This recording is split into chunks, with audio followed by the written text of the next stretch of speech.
Hi குட்டீஸ். அக்கா இன்றைக்கி ஒரு நார்மல் ஸ்டோரி தான் உங்களுக்கு சொல்ல போகிறேன். ஒரு ஊரில் ஒரு குட்டி பையன் இருந்தானா, ரொம்ப நல்ல பிள்ளையான். அவன் எப்போ பாரு என்ன பண்ணுவானா, தான் அம்மா அப்பாவுக்கு என்ன பிடிக்குதோ அதை கேட்டு கேட்டு செய்வானா. அவங்க அம்மா என்ன சொன்னாலும் அதை செய்வானா. அப்போ ஒரு நாள் என்ன ஆச்சா, அவன் கூட இருக்க ஃப்ரெண்ட்ஸ் எல்லாம், எல்லாத்துக்கும் அம்மாவை போய் கேட்டுன்னு இருக்காதுடா, நம்ம போய் ஒரு காட்டு பக்கம் போய் ஜாலியாக விளையாடலாம், இன்றைக்கி ஒரு நாள் போய் சொல்லிட்டு வாடா அப்படின்னு சொல்லிட்டு அவங்க அந்த ஃப்ரெண்ட்ஸ் எல்லாம் அவனை வந்து டிஸ்கஸ் பண்ணி அவனை போய் சொல்ல சொன்னாங்களாம்.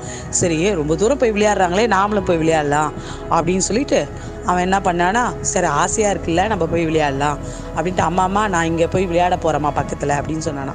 தம்பி, காட்டு பக்கமோ இல்லை ரொம்ப தூரம் போயிடாதப்பா, அது ரொம்ப ஆபத்தான பகுதி, அந்த பக்கம்லாம் போயிடாதப்பா. இல்லைம்மா நான் போக மாட்டேன், நான் இங்கேயே விளையாடுறேன் அப்படின்னு சொல்லிட்டு அவங்க அம்மா கிட்ட போய் சொல்லிட்டு என்ன பண்ணானா, அவன் ஃப்ரெண்ட்ஸுங்கள கூட ரொம்ப தூரம் போயிட்டானா.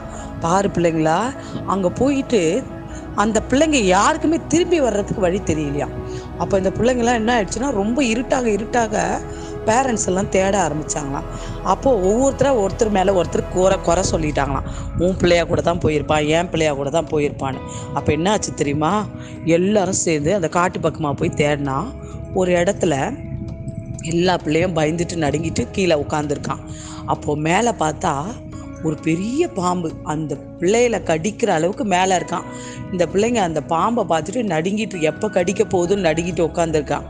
அப்போது அந்த பேரண்ட்ஸ் எல்லாம் என்ன பண்ணாங்களாம், தங்களுடைய பிள்ளைய பத்திரமா காப்பாற்றி கூட்டிகிட்டு வந்துட்டாங்களாம். அந்த பாம்பு போயிருச்சான். இங்கே பாரு பிள்ளைங்களா, தாய் தகப்பனுக்கு பொய் சொல்லிட்டு போகிற அந்த காரியம் ஆபத்தான மரணத்தை வருவிக்கக்கூடிய அளவுக்கு மிக பயங்கரமான ஒரு நிமிஷத்தை என்ன பண்ணுமா, கொண்டு வருமா. பேரண்ட்ஸுக்கு எப்போவுமே கீழ்ப்படியணும். சரியா பிள்ளைங்களா? எப்போவுமே பொய் நாவு கர்த்தருக்கு அருவருப்பானது. அது சின்ன பிள்ளையாட்டாலும் சரி, பெரியவங்களாக இருந்தாலும் சரி, கெட்ட வார்த்தை பேசக்கூடாது, பொய் சொல்லக்கூடாது, திருடக்கூடாது. இது எல்லாருமே சின்ன வயசுலேருந்தே பேரண்ட்ஸ் நம்மளுக்கு சொல்லித்தர ஒரு பெரிய ஃபார்முலா. இதை நம்ம கடைப்பிடிச்சோம்னா வாழ்க்கையில் எல்லாத்துலேயும் வெற்றி பெற முடியும். சரியா பிள்ளைங்களா? அப்படியே அந்த சிறு பிள்ளை ஒரு நிமிஷம் பொய் சொல்லிட்டு போனதுனால அவன் உயிருக்கு எவ்வளோ பெரிய ஆபத்து வந்தது பார்த்தீங்களா? அதனால் கடவுளுக்குள்ள பிள்ளையா, தாய் தகப்பனுக்கு கீழ்ப்படுகிற பிள்ளையா, பெரியவர்களுக்கு கீழ்ப்படுகிற பிள்ளையா இருக்கணும். சரியா குட்டீஸ்? பாய் குட்டீஸ்.